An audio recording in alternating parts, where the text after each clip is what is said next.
জয়গুরু, সবাইকে জয়গুরু। আমার পরম প্রেমময়, পরম আরাধ্য, প্রিয় পরম শ্রী শ্রী ঠাকুর অনুকূলচন্দ্র বললেন, আমরা যাই করতে যাই, আমাদের জীবনে, প্রত্যেকের জীবনে বাধা আসেই। সেই বাধাকে অতিক্রম আমরা তখনই করতে পারি যদি আমাদের জীবনে ইষ্টকে খুশি করার ধান্দা থাকে। আমাদের যদি ভালোবাসাময় জীবন হয়, তখন আমরা সব বাধাকে অতিক্রম করার একটা মনে সাহস থাকে, ভরসা থাকে। আর সেই ইষ্টকে খুশি করার জন্য সে সকল বাধাকে পেরিয়ে কৃতকার্য হয়ই। আর তার জন্য তার শরীর মনে এক শক্তির সঞ্চার হয় বলেই শ্রী শ্রী ঠাকুর বললেন, এর জন্য শরীর ভালো রাখা লাগে। আর শরীর নির্ভর করে মনের উপরে। মন যত আনন্দে থাকে ততই কিন্তু শরীর ভালো থাকে।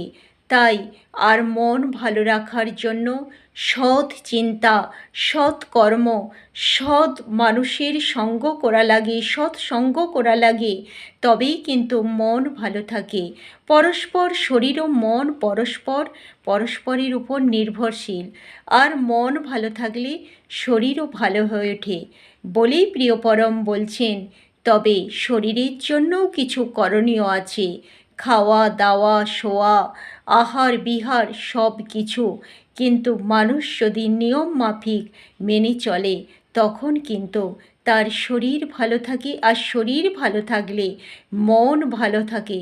তখন মনে হয় সব করব, জরুর করেঙ্গে। তার প্রিয় পরমকে খুশি করার জন্য সে এক ভালোবাসাময় জীবনের অধিকারী হয়ে ওঠে। তাকে কেউ কোনো অবস্থাতেই টলাতে পারে না। তার সদা সর্বদা মনে হয় আমি সব কার্যেই জয়ী হব, এবং তা করে সে দেখিয়েও দেয়। তাই প্রত্যেকের জীবনেই এক ভালোবাসাময় আদর্শ মানুষ থাকা দরকার। তার জীবনের কেন্দ্রে যদি আদর্শ থাকে, তার জন্য যে কোনো মানুষ সব বাধাকে অতিক্রম করে এগিয়ে চলেই কি চলে। জয়গুরু, সবাইকে জয়গুরু।